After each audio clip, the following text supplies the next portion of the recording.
श्री राधा श्री नारद भक्ति सूत्र संख्या 58। अन्य स्मात सौलभ्यम भक्तो। अन्य साधनों की अपेक्षा भक्ति में सुलभता है, ये नारद जी इस सूत्र में बता रहे हैं। कई बार हमारे मन में प्रश्न आता है कि उच्च प्रेमावस्था तो हमारे पहुंच में नहीं है, तो फिर हम गौणी भक्ति क्यों करें? शास्त्रों में और भी तो बड़े साधन बताए गए हैं, तो क्यों ना वो कर लें। तो उच्च भक्ति तक हम पहुंच नहीं पाए, फिर निम्न भक्ति को ही क्यों करें? साधन तो बहुत हैं, ज्ञान है, कर्म है, योग है, इनको क्यों ना ट्राई करें? इसका ही उत्तर है आज के इस नारद भक्ति सूत्र में। वे कह रहे हैं दूसरे साधनों की अपेक्षा भक्ति में सुलभता है। कर्म कांड के मार्ग में चलोगे, इस काल में कर्म कांड शुद्धता से संपन्न हो सकता है क्या? यज्ञ के लिए शुद्ध सामग्री कहाँ से जुटा पाओगे? शुद्ध मंत्रोच्चारण वाले विप्र खोज पाओगे क्या? चलो माना विप्र मिल भी जाएंगे, पर यजमान कर्म कांड की विधि नियम का पूर्ण पालन कर पाएंगे? सत्य, ब्रह्मचर्य, शौच, तप आदि विप्र में भी और यजमान में भी होने चाहिए। या तुम्हें लगता है इस कली काल में तुम्हें मिलेंगे? व्रत करते हो, अमावस्या, पूर्णिमा, एकादशी आदि का, क्या व्रत सही हो पा रहा है?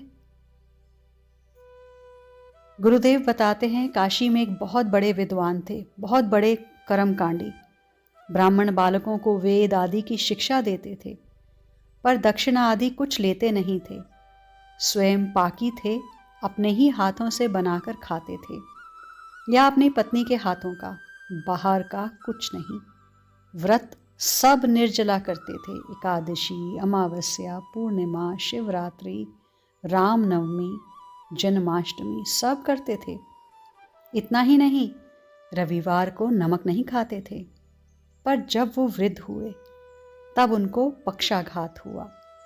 कभी औषधि ली नहीं थी, आयुर्वेद भी नहीं, पर अब जब अंग्रेजी दवाई लेनी पड़ी तब वो पूरी तरह से टूट गए थे। जब उनसे मिलने गए तो वो रोने लगे, कहने लगे जीवन भर नियम का पालन करता रहा, टमाटर बैंगन तक नहीं खाया, और अब ये दवाइयाँ खानी पड़ रही हैं, इनमें क्या नहीं है? और वो स्वयं ही बोलते जा रहे थे, सबसे बढ़िया मार्ग है भगवान की भक्ति। कैसे भी कर लो, नाम जप करते रहो, भक्ति के समान कुछ नहीं है। शुद्ध कर्म कांड इस काल में संभव नहीं है, नियम कभी न कभी टूट जाता है। अब ऐसे ही क्या आप योग करना चाहेंगे? नहीं, आजकल जो चल रहा है ना योग के नाम पर, वो तो सिर्फ व्यायाम है, योग थोड़े ही है। क्योंकि योग में आसन से पहले तो यम नियम है। क्या ऐसे यम नियम कर पाओगे? चाय तो तुमसे छूटती नहीं, कहते हो बेटी नहीं लें तो पेट नहीं साफ होता। क्या योग करोगे तुम लोग? ज्ञान के मार्ग पर चलोगे? क्या चल पाओगे? शम, दम, विवेक, वैराग्य, ये प्रथम आवश्यक हैं ज्ञान के लिए। वैराग्य है तुम्हारे अंदर? ऐसे ही एक बाबा थे, अच्छे वेदांती थे, विदेशियों की शिविर लगाते थे, रिट्रीट जिसे कहते हैं, ऋषिकेश में। एक दिन उनका एक साधक ऋषिकेश में सुबह सुबह गरम गरम जलेबी खा रहा था। जब उसे देखा तो वो झेंप गया और फिर सहज होकर कहा, 4 दिन से शिविर में बस वही इडली वड़ा मिल रहा है, बोर हो गया था, इसलिए आज सोचा थोड़ी जलेबी खा लें। और उनके गुरुदेव कहते हैं हम देह नहीं हैं, हम आत्मा नहीं हैं, यही तो सिखा रहे हैं शिविर में। और वो बोला, छोड़ो जी, आप जलेबी खाओ, वो तो बस कहने की बातें हैं। अब आप बताइए, 4 दिन से जिसके मन में जलेबी चल रही हो, वो क्या वेदांत समझ पाएगा? ज्ञान के लिए वैराग्य का होना आवश्यक है। इसलिए आज के समय में वेदांत केवल वाणी का विलास मात्र बनकर रह गया है। तो फिर क्या करें? इसलिए नारद जी कह रहे हैं अन्य साधनों की अपेक्षा भक्ति में सुलभता है। कर्म कांड, ज्ञान मार्ग, योग मार्ग ये कठिन है, पर भक्ति सुलभ है।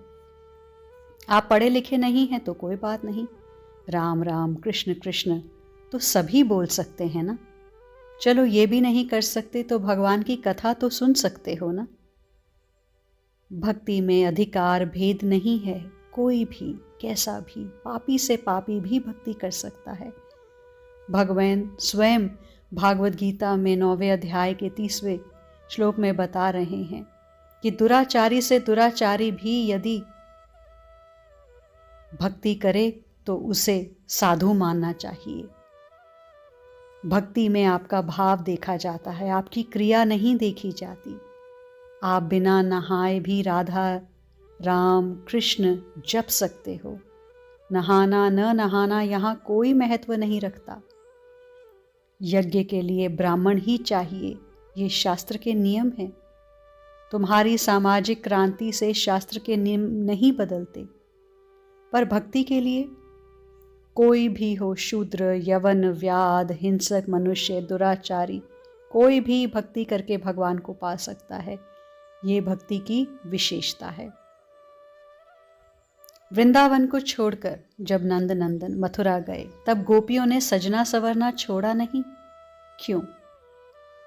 क्योंकि गोपियों का उत्तर था, कब आ जाएं हमारे श्री कृष्ण और हमें अस्त व्यस्त देखें तब उन्हें अच्छा थोड़े ही लगेगा। इसलिए वो सज धज कर ही बैठती थी। देखिए, ये भक्ति का रूप, सजना संवरना भी भक्ति है। मात्र माला लेकर जाप करना ही भक्ति नहीं है। क्या अद्भुत बात कही है। भक्ति वो है जो आप अपने प्रिय भगवान के लिए करते हैं। क्या करते हैं वो मुख्य नहीं है, किसके लिए कर रहे हैं वो मुख्य है। इस भक्ति के मार्ग में हम प्याज नहीं खाते। क्यों नहीं खाते? इसलिए नहीं खाते कि हमारा कन्हैया हमारी गोद में आकर बैठता है तो उसे दुर्गंध आएगी ना, बस इसीलिए नहीं खाते। यही है भक्ति, जहां प्रेमी ही मुख्य है। प्रेमी को नहीं पसंद तो वो बात नहीं करेंगे, जो तुमको हो पसंद वही बात करेंगे। इसलिए भक्ति बहुत सुलभ है। भक्ति में नियम नहीं, भक्ति में प्रेम है।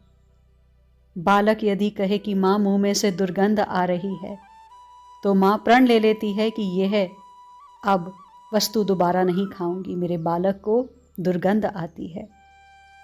ऐसे ही प्रेमी भक्त अपने भगवान से प्रेम करता है, इसलिए वह प्याज लहसुन नहीं खाता कि उसमें से दुर्गंध आती है।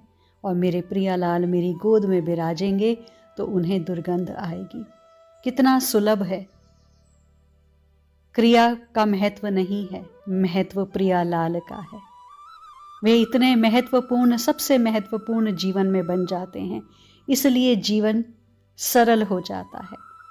सांसारिक जीवन में बहुत सारे लोग हैं, संसार के रिश्ते नाते हैं जो निभाने हैं।